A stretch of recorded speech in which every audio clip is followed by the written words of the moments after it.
to take you back in time to the beginning, because I was reading some fascinating stuff in your book. Actually, I was rereading it today. I've read it before. It's 30 years, 30 undeniable truths about boxing, sports, and TV. And as you said before we hit record, it is light reading. It's fun stuff, and I'm going to pay a bit of a tribute to you now, Al. I should really, Oh, you're very kind. I should really be more smartly. Don't make my head any bigger than it might be. I should really be more smartly dressed, possibly with some music. The lighting in here is quite soft, though. Not that people can see that.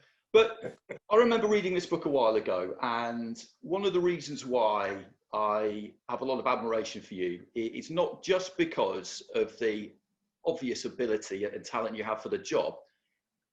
More so, probably, it's because of the way you go about the job, of the way you conduct yourself, of the attitude you have towards it. And the reason I say that is because when you're trying to make your way in this business, you come across a lot of people whose MO is to shout as loud as they can, draw as attention to themselves as they can, a lot of the time behave almost as unpleasantly as they can. They feel that is the way to get on, that is the way to get column inches, to get clicks, to get likes, to get retweets, and all these other types of things. And at times when I've had some bleak periods myself, and everybody has them, I have thought to myself, fuck, like, I'm not going to have to do that, am I, to get on in this business, knowing that I couldn't do it. I just couldn't do it anymore. Yeah. It wasn't an option for me. But then, you know, you look at people like yourself and Steve Farrad, who we spoke to on the podcast as well a few months ago, about a year ago now, actually. And there are others in other sports too, but it just gives you real hope, if you like, as a younger guy, that actually, no, you don't have to behave like that. You don't. That's not the way you do it. If you want to achieve longevity, being a good bloke matters. Behaving yourself matters. Taking your job seriously, but not yourself too seriously, matters. That is how you do it. So, I mean, you know, you've done well not to turn crimson red there, but that's true what I say there, isn't it? Those are things that you've always held dear as being things that really, really matter. Yeah, you hope they do. You really do. Sportscasting has changed. It certainly has over here, and I'm there as well, because you're referencing it, where, as you say, louder sometimes is better, more controversial is better, whether the controversy and the opinions are organic or not. And I was at ESPN when they were kind of ushering in this form of opinion-based journalism as opposed to information-based journalism, or sportscasting, I should say. And, I believe that sportscasting is better when it's information-based. And when I say that, I just don't mean, well, he had 5 knockouts, or he averages 30 punches around. Not just that information, but insightful information where you're letting somebody know that this fighter in the gym worked hard on his jab. That's information. Or insight of the kind that Matthew regularly gives on fight cards, and hopefully all of us that are analysts do it. That's, to me, is providing something beneficial for the viewer. And the other question, and it's the central one you kind of addressed there, is Don Dunphy, the great broadcaster who I reference a lot in the book, as you know, who I got to meet in 1985. He'd been the voice of boxing in the U.S. He's kind of the Harry Carpenter of the U.S., huh? It would be a good way to put it. I met him in 1985. He was already, well along in years and had pretty much retired, but we got to be really good friends. He became a mentor to me, and his son, Bob Dunphy, ironically, is the director of our Showtime Boxing. And he said to me, he said, "You are never more important than the event you're doing." And that simple bromide is kind of the thing that is the differentiation, the marker, if you will, between a certain brand of sportscaster and another brand of sportscaster. Some people want to be bigger than the event. They want to usurp what's happening in front of them. And I just, my feeling is that's not the right way to go. And Matt, it is interesting, isn't it? Because there's been a lot of talk over the last few years about fake news, about people now not being interested in experts, not really being interested in facts. But boxing, as Al says, it's a sport of record. But insight doesn't just come with how many fights someone's had and how many they've won and how many they've lost. But your opinions need to be informed. They need to be based on. That's right. Informed opinions. That's exactly right. Well put. They need to be based on something real, don't they? And we see plenty of the alternative method, if you like, but it's not one that either of us is going to reach for anytime soon. No, it's a funny thing that you talk about, actually. It made me, as you were speaking, I was just thinking back to a conversation I had in between one of the fights during fight camp with Mike Costello and Steve Bunce. We was in between fights, and they were over at the hatch where I was commentating from, and we were talking about how how the media has really changed within boxing. Years ago, you had certain writers, George Kimball, Ron Borges, whoever, got guys like that who you knew that this guy, if he writes, I trust his report on a fight. You couldn't just watch. There was no Sky Plus, or you couldn't on demand. It was like you missed the fight unless you got a videotape of it, maybe. But you'd read the report of these fights, and there were certain guys, boxing scribes, boxing journalists, whose opinion you really respected, and you'd read their work, and they'd explain the fight, and you knew they had a good read of a fight, and they would write in a very insightful way that described the action, and you trusted their opinion because you'd followed them and you read many reports. He said nowadays, he goes, you've got guys turning up at a press conference who basically, again, talking about who shouts the loudest, who's relentless on Instagram and Twitter, and he's got a following of 300,000 just because he's relentless. Doesn't mean he's informative, doesn't mean he's insightful, doesn't mean he can read a fight, but he's relentless. He's absolutely relentless on social media. Does that make him an expert? No, it doesn't. But someone like, again, the George Kimball, the Ron Borges, all these, the Thomas Houses of the world, people who who have been following the game and writing the game, Mike Costello, Steve Bunce, Al Bernstein, he writes a column, he's a commentator, but if he was to write a write-up on a fight, I would read that fight, and it would carry weight with me because I know that Al knows what he's talking about. But Joe Bloggs, who's got 500,000 followers on Instagram because he does 20 posts a day and he uses hashtags and he includes people, and he's going to the opening of an envelope.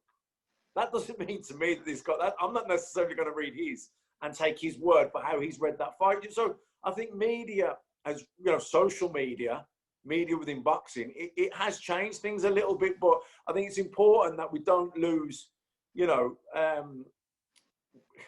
we don't just buy into whoever's got the biggest following or whoever makes the loudest noise, right, or whoever shouts that. Stephen A. Smith, that's a guy who's pretty vocal on ESPN. Now, I don't know, am I going to listen to Stephen A. Smith talk about Manny Pacquiao and Floyd Mayweather? Or am I going to listen to an Al Bernstein, a Steve Farhood, a Thomas Hauser? I know who I'm listening to. Yeah, those are really valid points. And you approach it from, here's the other thing that I find interesting.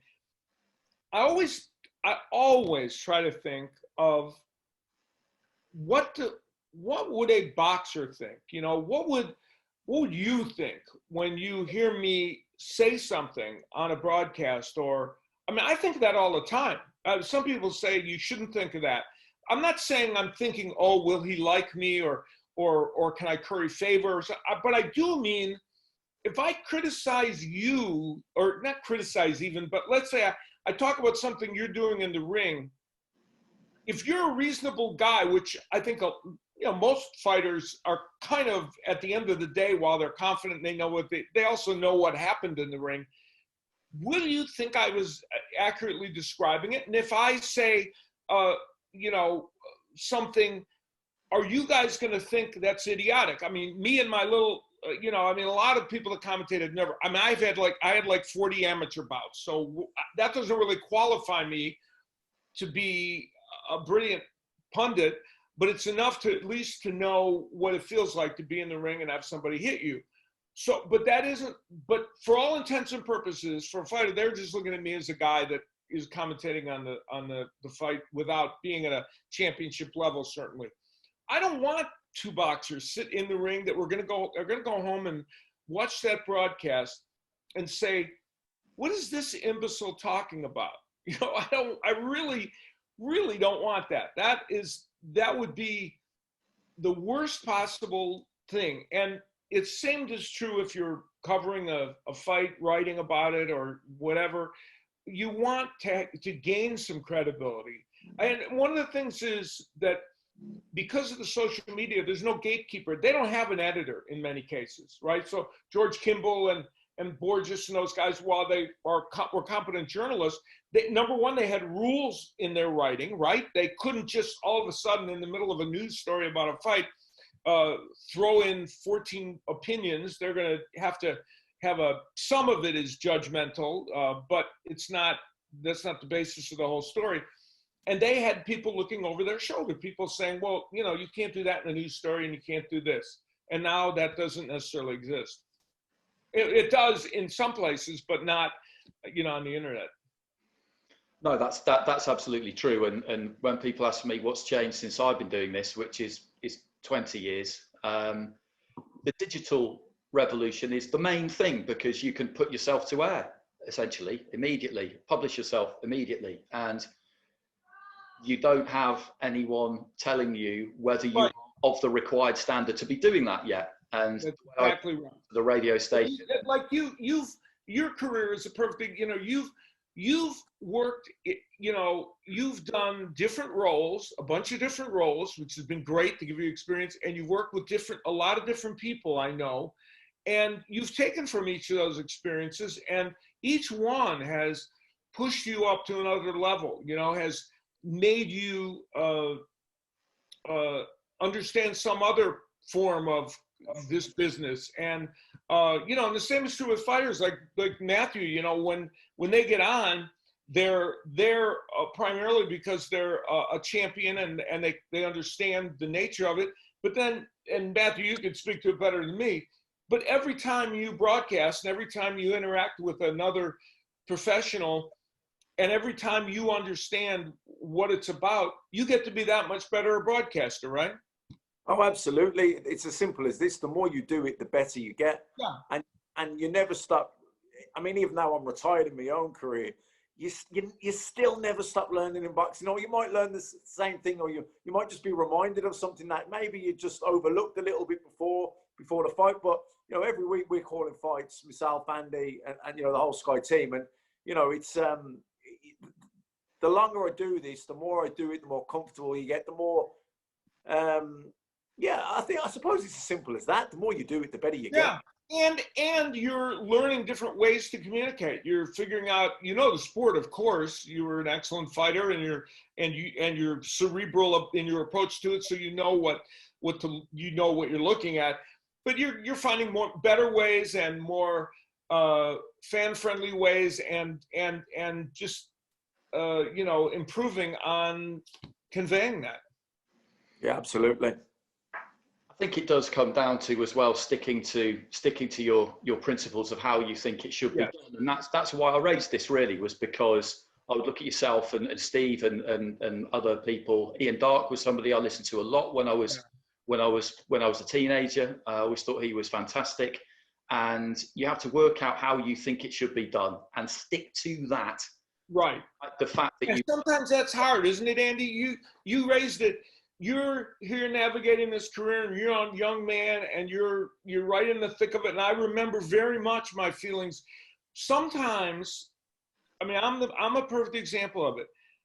Because I took that approach, and because I wasn't a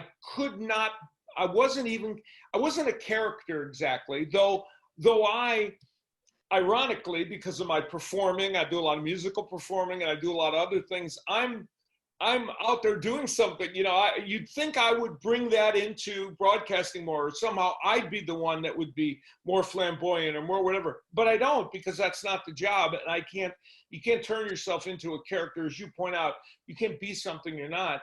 So you're always thinking, this other guy's getting way more attention than me right now, or whoever it is.